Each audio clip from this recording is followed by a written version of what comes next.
विद्यार्थी भाइ बहिनीहरू, हामीले अघिल्लो दिन सन्दुक रोहितको बारेमा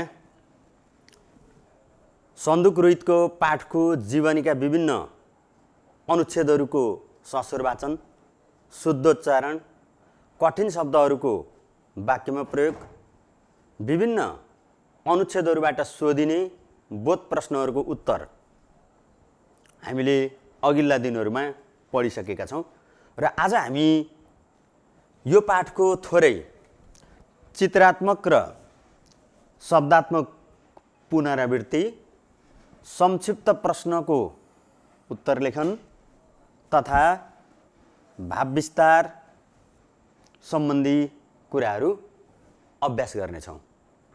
भाइ बहिनीहरू, सन्दुक रोहित विकट भौगोलिक स्थानमा जन्मेर पनि विश्व प्रसिद्ध आँखाका डाक्टर हुन पुग्नुका रहस्यहरू, सफलताका कारणहरू,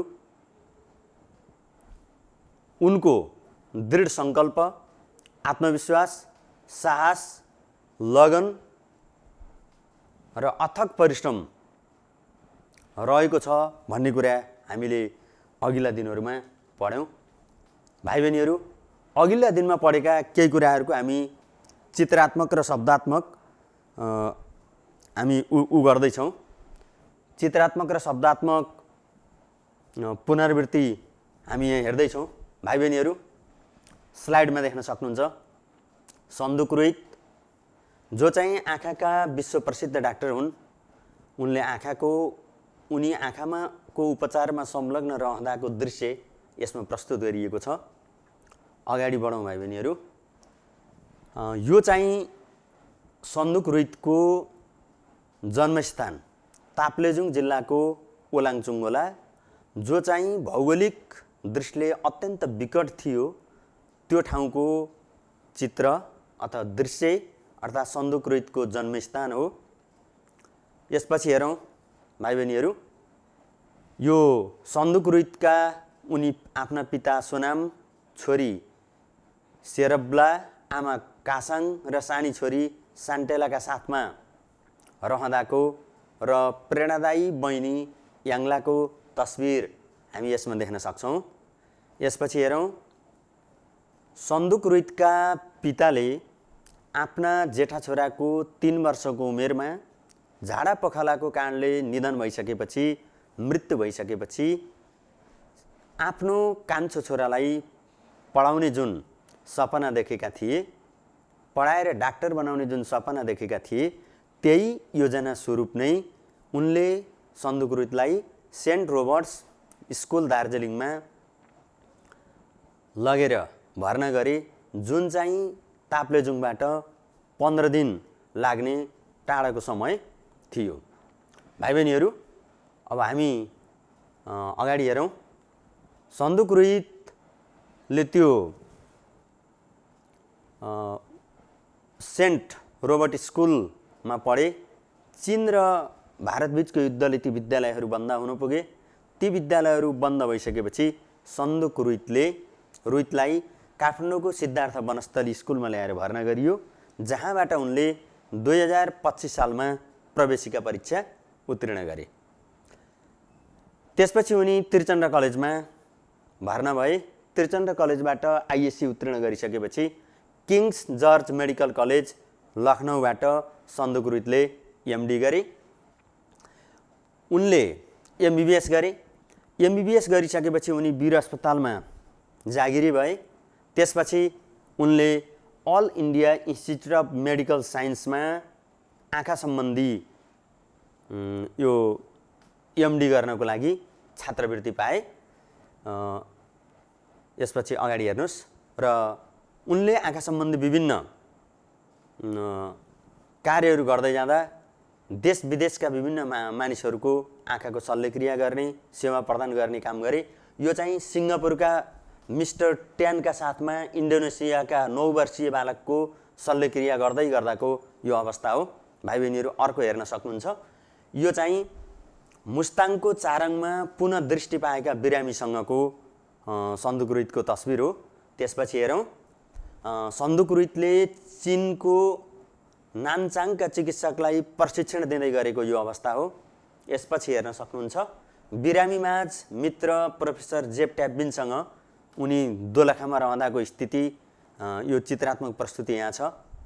यो आँखाको शल्यक्रियापछि खुसी भएका बिरामीहरूमाझ उनले खुसी बाँडेको अवस्थाको प्रस्तुति यसमा छ। अर्को हेर्नुहोस् भाइ बहिनीहरू, डाक्टर फ्रेड हलोसँग सन्दुक रुइतको यो सहयात्रालाई यसमा देखाइएको छ।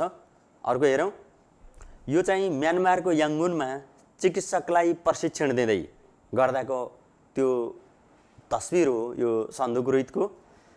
यो हेर्न सक्नुहुन्छ भियतनामी एक बालकको आँखा जाँच गर्दै गर्दाको यो अवस्था यसमा देखाइएको छ। यसपछि हेर्नुहोस् भाइ बहिनीहरू, यो मार्गदर्शक तथा मित्र डाक्टर फ्रेड हलोजका साथमा सन्दुक रुइतलाई यसमा देखाइएको छ। अब यसमा हेर्नुहोस् तराईका एक बिरामीसँग उपचार भइसकेपछिको अवस्थामा यसमा सन्दुक रुइतलाई देखाइएको छ भने अर्कोतिर नेपालमै इन्ट्राकुलर लेन्स उत्पादन गर्दै गर्दाको अवस्थालाई अर्को तस्बिरमा देखाइएको छ। अर्को हेर्नुहोस् त भाइ बहिनीहरू, इन्ट्राओकुलर लेन्स। यो चाहिँ इन्ट्राओकुलर लेन्स भनेको मानिसको प्राकृतिक लेन्सले काम गर्न छोडिसकेपछि त्यसका सट्टामा राखिने प्लास्टिकको लेन्स हो, जुन चाहिँ सन्दुक रुइतले लामो समयको खोज, अध्ययन र अनुसन्धानबाट पत्ता लगाएका थिए। आँखामा यसरी चाहिँ इन्ट्राओकुलर लेन्स प्रत्यारोपण गरिन्छ र सन्दुक रुइतले विक्रम सम्मत 2051 सालमा स्थापना गरेको तिलगङ्गा आँखा प्रतिष्ठान यो रहेको छ र उनी सन्दुक रुइत तिलगङ्गाको उद्घाटन समारोहमा स्वर्गीय राजा वीरेन्द्र, स्वर्गीय प्रधानमन्त्री गिरिजाप्रसाद कोइराला र संस्थापक सदस्यहरूसित रहँदाको सामूहिक तस्बिर तपाईँले यसमा देख्न सक्नुहुन्छ। अब अर्को हेर्नुहोस्, प्रधानमन्त्री केपी शर्मा ओलीबाट यो राष्ट्रिय प्रतिभा पुरस्कार ग्रहण गर्दाको अवस्था हो। यो भने यो जुन 2075 साल असोज 76 असोज 5 मा वितरण गरिएको थियो। यसपछि हेर्न सक्नुहुन्छ सन्दुक रुइतलाई नेपालका भगवान समान मानिएको यो प्रसारित समाचार हो। यसरी र यो राष्ट्रपतिबाट 2075 सालको प्रतिभा पुरस्कार ग्रहण गर्दै गर्दाको यो चित्रात्मक प्रस्तुति हामी यहाँ देख्न सक्छौँ। भाइ बहिनीहरू, हामीले अहिलेसम्म सन्दुक रुइतको चित्रात्मक प्रस्तुति हेऱ्यौँ भने अब संक्षिप्तमा हामीले शब्दात्मक पुनरावृत्ति यसमा देख्नेछौँ। भाइ बहिनीहरू, यहाँ देख्न सक्नुहुन्छ सन्दुक रुइतको यो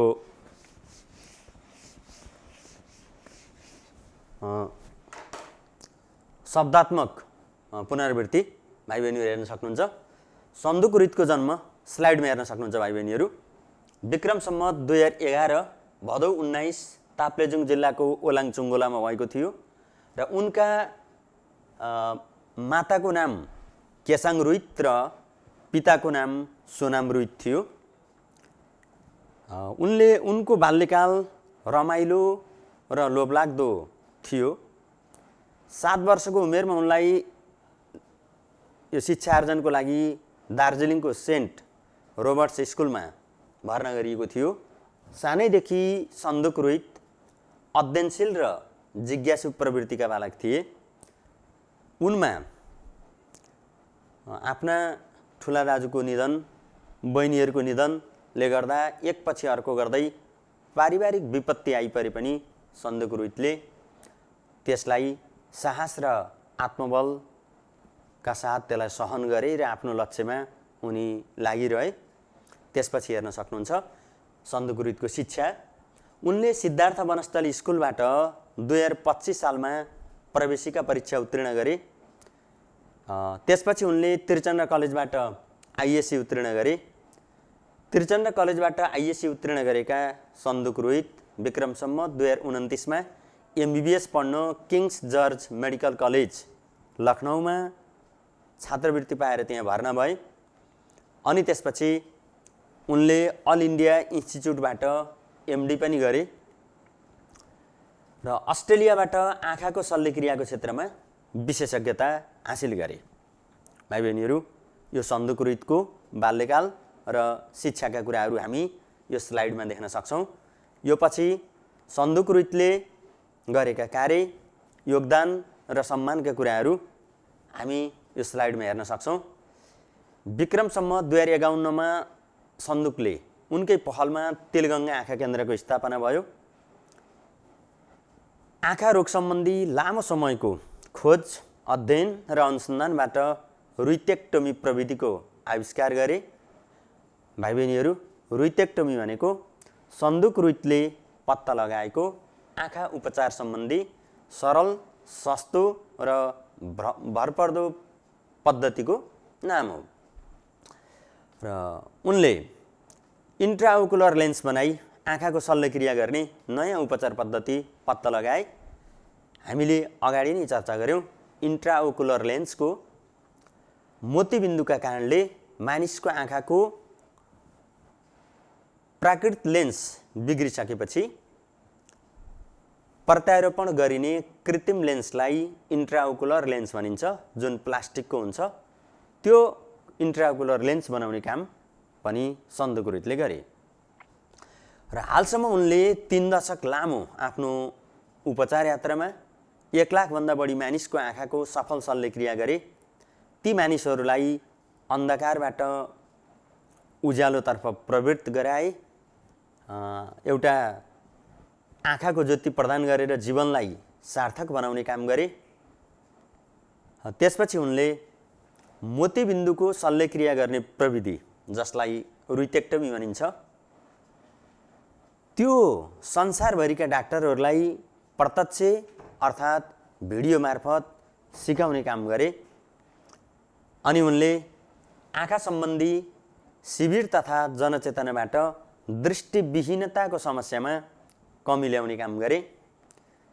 यसरी नै उनलाई 5 मिनटमै आँखा नदेख्नेलाई आँखा देखाउने डाक्टर भनेर सन्दुक रुइत विश्व प्रसिद्ध बन्न पुगे भने चिकित्सा क्षेत्रमा विशेष योगदान दिए बापत राष्ट्रिय तथा अन्तर्राष्ट्रिय पुरस्कार तथा पदकहरू उनले प्राप्त गरे। रोमन म्यागासासी पुरस्कारदेखि लिएर राष्ट्रिय प्रतिभा पुरस्कार जस्ता विभिन्न पुरस्कारहरू प्राप्त गरे। उनको सम्मानमा विभिन्न पदकहरू, पुरस्कारहरू स्थापना भएका छन्, वृत्तचित्रहरू बनेका छन्। र सन्दुक रुइतको जीवनी पढेर हामीले धैर्य, साहस, आत्मविश्वास, दृढ इच्छा शक्ति र अथक मिहिनेतले नै जीवनमा सफलता प्राप्त गर्न सकिने प्रेरणा पाइन्छ।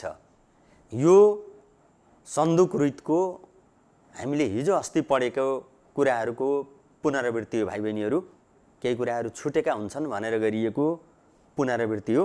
र आज हाम्रो पाठ्यवस्तु अनुसार जुन संक्षिप्त प्रश्नको उत्तर लेखनका कुरा छन्, भाव विस्तारका कुरा छन्, तिनमा चाहिँ हामी अब प्रवेश गर्छौँ। भाइ बहिनीहरू, तपाईहरूले देख्न सक्नुहुन्छ, संक्षिप्त उत्तर लेखन परीक्षामा 4 अङ्कको सोधिन्छ। 2वटा प्रश्नहरू हुन्छन्, 2-2 अङ्कको गरेर 4 अङ्कको प्रश्न सोध्ने गरिन्छ। र त्यो 4 अङ्कमा कम्तीमा एउटा प्रश्नको उत्तरको लागि 5 वाक्यहरू लेखिनुपर्छ। विद्यार्थीहरूले कुनै पाठको मूल भाव मात्रै नजानेर ती पाठबाट दिइने अंशबाट सोधिने प्रश्नहरूको उत्तर पनि लेख्न जान्नुपर्छ। संक्षिप्त प्रश्नहरूको मूल उत्तर लेखनको मूल कुरा के हो भने एउटा संक्षिप्ततामा पूर्णता हुनुपर्छ। थोरैमा पूर्ण उत्तर दिन सक्ने क्षमता संक्षिप्त उत्तरमा हुनुपर्छ। संक्षिप्त उत्तर लेखन भनेको के हो, यो कसरी लेखिन्छ भन्ने नमुना चाहिँ भाइ बहिनीहरूले स्लाइडमा देख्न सक्नुहुन्छ। भाइ बहिनीहरू, स्लाइडमा हेर्नुहोस् त। विद्यार्थीको आन्तरिक दक्षता, सूक्ष्म अध्ययन र तत्काल विषयवस्तुको पहिचान गर्न सक्ने क्षमताको मूल्याङ्कन गर्न यस प्रकारका प्रश्नहरू सोध्ने गरिन्छन्। सम्पूर्ण पाठको भावगत पहिचान मात्र नभएर अंश वा हरपरपको ज्ञान विद्यार्थीमा हुनुपर्ने। यही अंश वा हरफ-हरफको ज्ञान विद्यार्थीमा हुनुपर्ने कुरालाई मध्यनजर राखेर यस्ता प्रश्नहरूको उत्तर लेखन गराइन्छ।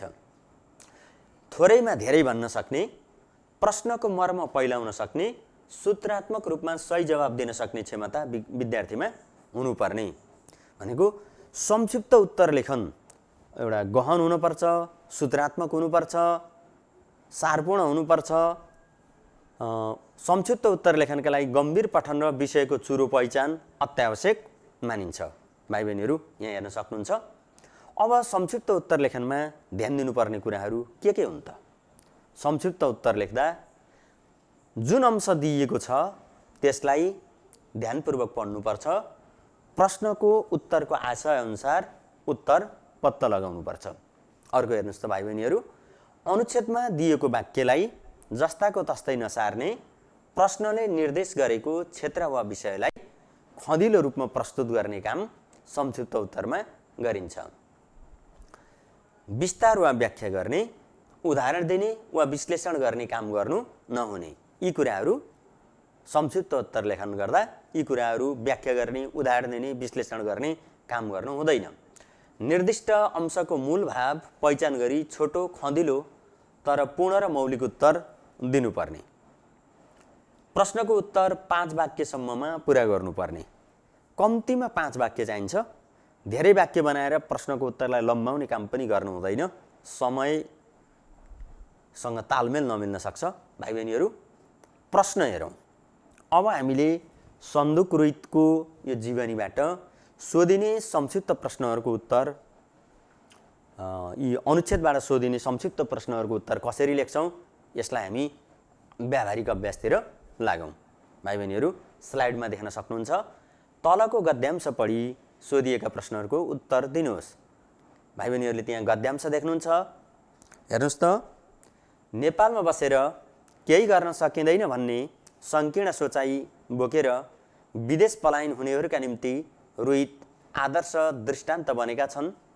सादा जीवन र उच्च विचारमा, व्यवहारमा विश्वास राख्ने रोहित निस्वार्थ रूपले मानव सेवामा समर्पित छन्।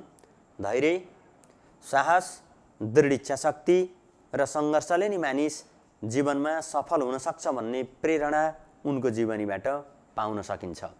भाइ बहिनीहरू, यो अनुच्छेदबाट सोधिने प्रश्नहरूको उत्तर भाइ बहिनीहरूले दिनुपर्ने हुन्छ परीक्षामा। अब यसमा यही अनुच्छेदबाट परीक्षामा 2वटा प्रश्न सोधिने भए पनि हामीले यहाँ अभ्यास गर्नको लागि मैले 4वटा प्रश्न तयार गरेको छु। 2वटा प्रश्नहरूको उत्तर मात्रै लेख्नुपर्छ, जुन चाहिँ 2-2 अङ्कको गरेर 4 अङ्कको हुने गर्छ। अघि नै कुरा भयो, सारपूर्ण रूपमा, सूत्रात्मक रूपमा, गहन खँदिलो प्रस्तुतिकरण यसमा आवश्यक हुन्छ। भाइ बहिनीहरू, प्रश्न हेरौँ। विदेश पलायन हुनेहरूका निम्ति रोहित कसरी आदर्श दृष्टान्त बनेका छन्? अब यो प्रश्नको उत्तर लेखनको हामी अभ्यास गर्छौँ। भाइ बहिनीहरू, विदेश पलायन हुनेहरूका निम्ति रोहित कसरी आदर्श दृष्टान्त बनेका छन् यसको उत्तर लेख्दा हामी सन्दुक रोहितको लामो परिचय दिने, उनको परिचयात्मक विवरण धेरै दिने काम गर्दैनौँ। सोझै हामी उत्तरमा प्रवेश गर्छौँ। यसका लागि सम्भाव्य बुँदाहरू के हुन सक्छन्? भाइ बहिनीहरू, स्लाइडमा हेर्नुहोस् है त। यहाँहरूले स्लाइडमा हेर्न सक्नुहुन्छ। ल हेर्नुहोस्। विश्व प्रसिद्ध आँखाका डाक्टर सन्दुक रोहित अथक मिहिनेत र दृढ सङ्कल्पका कारण आदर्श दृष्टान्त बनेका। हामी यस्तो प्रश्नको उत्तरमा हामी सोधै पहिलो वाक्यमा नै उत्तरको सङ्केत गर्छौँ। विदेश पलायन हुनेहरूका निम्ति रोहित कसरी आदर्श दृष्टान्त बनेका छन्, यसको उत्तरको सङ्केत हामीले कसरी गरियो भने अथक मिहिनेत र दृढ सङ्कल्पका कारण, दृढ सङ्कल्पले उनी आदर्श दृष्टान्त बन्न पुगे भनेर अथक मिहिनेत र दृढ सङ्कल्पलाई उनी आदर्श दृष्टान्त बन्नुको तरिका अथवा कारण भनेर हामीले यसमा प्रस्तुत गर्यौँ। अर्को हेर्नुहोस् त, साहस र आत्मविश्वास नभएका मानिसहरू केही गर्न सकिँदैन भनेर पलायन हुन्छन्। त्यसपछि हेर्नुहोस्, अस्ट्रेलियन सरकारले त्यहीँको नागरिक भएर बस्ने प्रस्ताव गरे पनि रोहित आफ्नै देशमा बसेर केही गर्नुपर्छ भनेर स्वदेश फर्किएका। देशप्रतिको समर्पण भावले गर्दा, देशप्रतिको जिम्मेवारी बोधले गर्दा, कर्तव्य बोधले गर्दा रोहित स्वदेश फर्किएका हुन्। लाखौँ मानिसका आँखाका ज्योति बनेर विश्वभर चम्किएका, किनभने उनले लाखौँ आफ्नो 3 दशक लामो शल्यक्रिया आँखा उपचारको इतिहासमा लाखौँ मानिसहरूका लागि आँखाको ज्योति प्रदान गरे र उनी विश्वभर चम्किए। त्यसपछि हेर्नुहोस् भाइ बहिनीहरू, निरन्तरको साधना, लगाव र समर्पणका कारण स्वदेशमै बसेर महान कार्य गर्न सकिन्छ भन्ने उदाहरण प्रस्तुत गरेकाले रोहित आदर्श दृष्टान्त बनेका। यो 2 नम्बरको प्रश्नको उत्तरका लागि चाहिने आवश्यक बुँदा हुन् भाइ बहिनीहरू। यी बुँदाहरूलाई धेरै व्याख्या नगरिकन यी बुँदाहरूलाई संयोजन गरेर तपाईहरूले यो प्रश्नको उत्तर लेख्न सक्नुहुन्छ र यो उत्तर यसरी 2 नम्बरको प्रश्नको उत्तरको लागि कम्तीमा 5 वटा वाक्य संक्षिप्त रूपमा, सारपूर्ण रूपमा, खँदिलो रूपमा प्रस्तुत गर्नुपर्छ भाइ बहिनीहरू। यो चाहिँ हामीले अब दोस्रो प्रश्न हेरौँ। यसैसित सम्बन्धित दोस्रो प्रश्न हेरौँ। सन्दुक रुइतले के कस्ता कार्य गरेका छन्? रुइतले गरेका कार्यलाई नछुटाइकन संक्षिप्त रूपमा प्रस्तुत गर्नु पर्यो। रुइतले वीर अस्पतालमा गरेको कार्य, रुइतले तिलगङ्गा आँखा केन्द्रको स्थापना गरेको कार्य, सन्दुक रुइतले निरन्तर खोज अध्ययन अनुसन्धानपछि पत्ता लगाएको यो रुइटेक्टोमीको सन्दर्भ, इन्ट्राओकुलर लेन्सको आविष्कार, लाखौँ मानिसहरूको शल्यक्रिया, अनि त्यसपछि गएर यो शिविर सञ्चालन, जनचेतना विस्तार कार्यक्रम मार्फत दृष्टिविहीनतामा कमी ल्याउने काम उनले गरे। यिनै कुराहरूलाई हामीले यो बुँदाहरूमा समावेश गरेका छौँ। भाइ बहिनीहरू स्लाइडमा हेर्न सक्नुहुन्छ। कामप्रति समर्पित र सङ्कल्पप्रति दृढ रुइतले देश र देशवासीका निम्ति उल्लेखनीय र अविस्मरणीय कार्य गरेका। भाइ बहिनीहरू, मैले अघि पनि भने हामीले संक्षिप्त प्रश्नको उत्तरको लागि पहिलो वाक्यमा नै उत्तरको सङ्केत गर्छौँ। के कस्ता कार्य गरेका छन् भन्दा उल्लेखनीय र अविस्मरणीय कार्य गरेका छन्, थुप्रै महत्त्वपूर्ण कामहरू गरेका छन्। यो चाहिँ सुरुमै पहिलो वाक्यमा नै उत्तरको सङ्केत गरिन्छ। यो उत्तरको सङ्केत हो भाइ बहिनीहरू। दोस्रो, अब उनले गरेका थुप्रै उल्लेखनीय काम गरे, अविस्मरणीय कार्य गरे। अति उल्लेखनीय र अविस्मरणीय कार्य के हुन् त भाइ बहिनीहरू? स्लाइडमा हेर्नुहोस् त। एमबीबीएस गरेपछि वीर अस्पतालमा जनरल फिजिसियनका रूपमा कार्य गरेका, एमडी गरेपछि त्रिपुरेश्वर आँखा अस्पतालमा 8 वर्षसम्म काम गरेका, अस्ट्रेलियाबाट आँखा रोग सम्बन्धी विशेष दक्षता हासिल गरेका, लामो समयको खोज, अध्ययन र अनुसन्धानबाट रुइटेक्टोमी प्रविधिको आविष्कार गरेका, तिलगङ्गा आँखा केन्द्रको स्थापना गरेका रुइतले इन्ट्राओकुलर लेन्स बनाउने तथा लाखौँ मानिसको सफल शल्यक्रिया गरी नेत्रज्योति प्रदान गर्ने कार्य गरेका। यिनै बुँदाहरूमा केन्द्रित रहेर हामीले सन्दुक रुइतले के कस्ता कार्यहरू गरेका छन् भन्ने प्रश्नको उत्तर तयार पार्छौँ। भाइ बहिनीहरू, परीक्षामा यो अनुच्छेदबाट अ र आ गरेर 2वटा प्रश्नहरू सोधिन्छन्। हामीले अभ्यासको लागि चाहिँ यसमा अरू थप 2वटा प्रश्नहरू यही अनुच्छेदबाट निर्माण गरेका छौँ। भाइ बहिनीहरू स्लाइडमा हेर्न सक्नुहुन्छ। हेर्नुहोस् त, अर्को प्रश्न छ, सन्दुक रुइतको जीवनीबाट के प्रेरणा पाइन्छ? भाइ बहिनीहरू, कुनै पनि व्यक्तिको जीवनी पढ्नु भनेको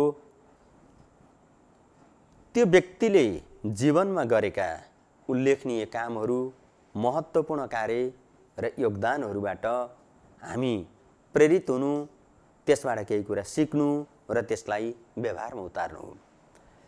एउटा नेपालको अति विकट भौगोलिक स्थानमा जन्मिएर आफ्ना बाबुको शिक्षाप्रतिको अनुरागका कारण आफ्नो छोरालाई डाक्टर बनाउने योजना स्वरूप जुन ताप्लेजुङबाट 15 दिनको पैदल यात्रा पुरा गराएर दार्जिलिङ लगेर छोरालाई पढाउने शिक्षाको ज्योति प्रदान गर्ने काम उनका बाबुले गरे। त्यसै अनुसार सन्दुक रुइत पनि के गरे भन्दा एउटा साहस, धैर्य, आत्मबल, दृढ सङ्कल्पका साथ उनी लागि परे र उनी विश्वविख्यात नेत्र चिकित्सकका रूपमा प्रसिद्ध हुन पुगे। यस्ता व्यक्तिको जीवनीबाट हामीले पनि मानिसमा धैर्य, साहस, आत्मविश्वास, दृढ इच्छा शक्ति हुनुपर्छ र ती कुराहरूले नै मानिसलाई सफल बनाउँछन् भन्ने प्रेरणा प्राप्त गर्न सक्छौँ। भाइ बहिनीहरू, अब सन्दुक रुइतको जीवनीबाट पाइने प्रेरणालाई तपाईहरूले स्लाइडमा पनि हेर्न सक्नुहुन्छ। हेर्नुहोस् त। अथक मिहिनेत, धैर्य, साहस, दृढ सङ्कल्प तथा आत्मविश्वासले मानिस सफलताको शिखरमा पुग्न सक्छ भन्ने प्रेरणा सन्दुक रुइतको जीवनीबाट पाउन सकिन्छ। अर्को हेर्नुहोस् त। मानव हितका लागि नयाँ काम गर्ने मान्छे महान हुने, मानव हितका लागि नयाँ काम गर्ने मान्छे महान हुन्छ भन्ने प्रेरणा पनि उनको जीवनीबाट पाउन सकिन्छ। अर्को हेर्नुहोस् त भाइ बहिनीहरू, आफ्नो देशको गौरव बढाउने काममा लाग्नुपर्ने। हामीले सन्दुक रुइतको जीवनी पढेर अस्ट्रेलियन सरकारले त्यही देशको नागरिक भएर बस्न अनुरोध गर्दा समेत जुन आफ्नै देशमा आए, सेवा गरे, त्यसले चाहिँ आफ्नो देशको गौरव बढाउने काममा लाग्नुपर्छ भन्ने प्रेरणा उनको जीवनीबाट पाइन्छ। नेपालमै बसेर कुनै पनि महान कार्य गर्न सकिने सादा जीवन र उच्च विचार राख्नुपर्ने प्रेरणा उनको जीवनीबाट लिन सक्छौँ भने निस्वार्थ भावले मानव सेवामा लाग्नुपर्ने र अन्तिममा धैर्य, साहस, दृढ इच्छा शक्ति र सङ्घर्षले नि मानिस सफल हुन्छ भन्ने प्रेरणा हामीले ग्रहण गर्न सक्छौँ। यो चाहिँ सन्दुक रुइतको जीवनीबाट पाइने प्रेरणा हो। थोरै यसमा प्राविधिक गल्ती भएछ भाइ बहिनीहरू। पहिलो बुँदामा अथक हो, त्यसको अगाडि म जोडिएको छ, त्यसलाई हटाउनु होला। दोस्रोमा मानव हितका लागि भन्दा त्यो म देखिएको छैन, त्यसलाई मानव हित भनेर बुझ्नु होला। र त्यो महान भन्ने अजन्त छ, त्यसलाई हलन्त भन्ने बुझ्नु होला। खुट्टो काटिएको हुनुपर्छ त्यो। हामी अर्को प्रश्न हेर्छौँ भाइ बहिनीहरू। सन्दुक रुइत कसरी विश्वका चर्चित र सफल डाक्टर हुन पुगे? यो चाहिँ अर्को प्रश्न हो र यो प्रश्नबाट पनि यसमा केन्द्रित भएर हामीले छोटो उत्तर अथवा 2 नम्बरको प्रश्नको उत्तर लेख्नुपर्ने हुन्छ। कम्तीमा 5 वटा वाक्य हुनु पर्यो। यसको सम्भावित बुँदाहरू के हुन सक्छन् भाइ बहिनीहरू? हेरौँ त। सम्भावित बुँदाहरू: आँखा उपचारका क्षेत्रमा उनले गरेका नयाँ कामहरू र दिएका विशिष्ट योगदानका कारण चर्चित बनेका। भाइ बहिनीहरू, मैले अघि नै भने संक्षिप्त प्रश्नको उत्तरमा सुरुको वाक्यमा नै उत्तरको सङ्केत गरिएको हुनुपर्छ। सुरुको वाक्यमा उत्तरको सङ्केत यसमा कहाँ गरिएको छ भने आँखा उपचारका क्षेत्रमा उनले गरेका नयाँ कामहरू र दिएका विशिष्ट योगदानका कारण चर्चित बनेका भन्ने वाक्य नै सन्दुक रुइत कसरी चर्चित र सफल डाक्टर बने भन्ने को चाहिँ यो सुरुको उत्तरको सङ्केत हो। यसमा हेर्नुहोस् त भाइ बहिनीहरू। अब सन्दुक रुइतले MBBS उत्तीर्ण गरेपछि वीर अस्पतालमा काम गरे। आँखा शिविरमा आएका आँखा रोगीहरूको उपचारमा पाएको सफलताले उनलाई आँखा उपचारमा लाग्ने एउटा प्रेरणा प्राप्त भयो, अर्थात् उनले आँखा उपचारमा लाग्ने अठोट गरे। भारतबाट MD गरेका रुइतले अस्ट्रेलियाबाट आँखाको शल्यक्रियाको क्षेत्रमा विशेष दक्षता हासिल गरे। अर्को हेर्न सक्नुहुन्छ। आँखा उपचारको सरल र भरपर्दो प्रविधि रुइटेक्टोमीको आविष्कार गरे। तिलगङ्गा आँखा अस्पतालको स्थापना गरे। सबैको साथ र सहयोगबाट आफ्नो प्रविधिलाई अन्तर्राष्ट्रियकरण गरी उनी विश्वका चर्चित र सफल डाक्टर बने। यसरी यो प्रश्नको उत्तर लेख्छौँ। भाइ बहिनीहरू, हामीले आज पढ्ने 2 वटा पाठ्यवस्तु मध्ये एउटा पाठ्यवस्तु हामीले पुरा गरिसकेका छौँ र अर्को पाठ्यवस्तु छ भाव विस्तार। हामीले यो पहिलो जुन सन्दुक रुइतको चित्रात्मक प्रस्तुतिकरण, शब्दात्मक प्रस्तुतिकरण जुन अघिल्ला पाठको पुनरावृत्ति थियो र आज पढ्ने पाठ्यवस्तु भनेको संक्षिप्त उत्तर लेखन र भाव विस्तार हो। हामीले संक्षिप्त उत्तर लेखनको छलफल गरिसकेका छौँ र अब हाम्रो प्रसङ्ग छ, पढ्ने विषय छ भाव विस्तार। भाइ बहिनीहरू, भाव विस्तार तपाईहरुले बोर्डतिर हेर्न सक्नुहुन्छ। भाव विस्तार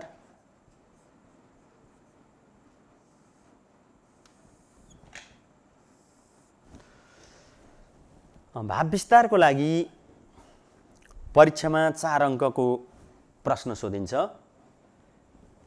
सप्रसङ्ग व्याख्या, व्याख्या वा भाव विस्तारबाट 4 अङ्कको प्रश्न सोध्ने गरिन्छ। सप्रसङ्ग व्याख्याको ढाँचा र भाव विस्तारको ढाँचा थोरै फरक हुन्छ। सप्रसङ्ग व्याख्यामा दिएको पंक्ति गद्यांश वा पद्यांश कुन पाठबाट लिएको हो, कसले लेखेको हो, कसले कसलाई कुन अवस्थामा के भनेको हो भन्ने कुराहरू सन्दर्भ सहित लेखिन्छ भने भाव विस्तारमा ती कुराहरूको आवश्यकता पर्दैन। सप्रसङ्ग व्याख्या हामीले प्रसङ्ग सहित लेखिन्छ भने यो भाव विस्तारलाई अलि प्रसङ्ग नजोडिकन हामी लेख्छौँ। भाइ बहिनीहरू, यसमा स्लाइडमा पनि यो सम्बन्धी कुराहरू हेर्न सक्नुहुन्छ। पाठको गद्यांश वा पद्यांशको मूल भावमा केन्द्रित विभिन्न अर्थहरूसँग सम्बन्धित रहेर त्यसको विस्तार गर्ने कार्य यो भाव विस्तार हो। थोरै शब्दमा भनिएको वा लेखिएको कुरालाई त्यसको भाव प्रष्ट हुने गरी विस्तारपूर्वक वर्णन यसमा गरिन्छ, अथवा दिइएको कथन वा सानो पाठको भाव अर्थात् भित्री आशय स्पष्टसँग उल्लेख गर्ने कार्य भाव विस्तारमा गरिन्छ। भाइ बहिनीहरू, अब भाव विस्तार गर्ने प्रश्न हेर्नुस् त। प्रत्येक जातिको आफ्नो जातीय, भाषिक र धार्मिक पहिचान हुन्छ। यसको उत्तरको नमुना हेरौँ। प्रत्येक जाति अर्को जातिभन्दा कुनै न कुनै रूपमा भिन्न हुन्छ। खास खास विशेषताका कारण नै कुनै एक जाति अर्को जातिभन्दा, एक समुदाय अर्को समुदायभन्दा र एक राष्ट्र अर्को राष्ट्रभन्दा भिन्न देखिन्छन्। प्रत्येक जातिको भाषिक, धार्मिक, सांस्कृतिक पहिचानले व्यक्ति र समाजको मौलिकता झल्कन्छ। कुनै एउटा जातिको स्वतन्त्र अस्तित्वले नै अर्को जातिभन्दा पृथक देखिने गर्दछ। अलग अलग भाषा, संस्कृति, परम्परा, रहनसहन आदिले नै एक जातिलाई अर्को जातिबाट पृथक बनाउँछ। नेपाल बहुजातीय मुलुक हो। सबैका आफ्नै जाति, भाषिक, धार्मिक विशिष्टताका कारणले नै नेपालका सयौं जातिको छुट्टै पहिचान बनेको छ। सबै जातिका आफ्नै भाषा, धार्मिक मान्यता, रीतिरिवाज र जातिगत विशिष्टता छन्। कुनै जाति अर्को कुनै जातिभन्दा भिन्न हुनका लागि उसका खास खास आफ्नै विशेषता र विशिष्टता हुनु अपरिहार्य हुन्छ। निष्कर्ष अनुच्छेद हेर्नुस् भाइ बहिनीहरू। नेपालका विविध जात जातिहरू भिन्न भिन्न विशेषता र विशिष्टताका कारणले नै अरूभन्दा भिन्न हुन पुगेका हुन्। त्यसैले आफ्नो धर्म, संस्कृति र परम्पराले मात्रै आफ्नो पहिचान कायम हुने हुनाले सबै जातिले आफ्नो पहिचान कायम गर्नुपर्दछ। यो चाहिँ यसको निष्कर्ष वाक्य वा अन्तिम अनुच्छेद हो। यसलाई विस्तार खण्ड भनेर पहिलो अनुच्छेद र निष्कर्ष खण्ड गरेर दोस्रो अनुच्छेदमा भाव विस्तार गरिन्छ र यो भाव विस्तारको नमुना हो। भाइ बहिनीहरू, तपाईहरुलाई अभ्यासको लागि सामग्री यो हेर्नुस् त। तपाईहरुलाई अभ्यासको लागि सामग्री यो तल दिएका प्रश्नहरूको संक्षिप्त उत्तर दिनुहोस्। क. सन्दुक रुइतले डाक्टर बन्ने अठोट कसरी पूरा गरे? एउटा प्रश्न छ। अर्को हेर्नुस्, सन्दुक रुइत कसरी विश्वका चर्चित र सफल डाक्टर बने? त्यसपछि भाव स्पष्ट पार्ने प्रश्न हेर्नुस् त भाइ बहिनीहरू। नेपालको एउटा दुर्गम गाउँमा जन्मिएका रुइत अहिले विश्वभर चर्चाको शिखरमा छन्। यसलाई भाव विस्तार गर्नु होला। भाइ बहिनीहरू, आजको जुन हाम्रो यो पठन पाठनको प्रसङ्ग छ, यत्तिकै मैले समाप्त भएको जानकारी गराउँदै यहाँहरूको दिन शुभ रहोस्, घरमै बसौँ, सुरक्षित रहौँ, हस् त, धन्यवाद, नमस्कार।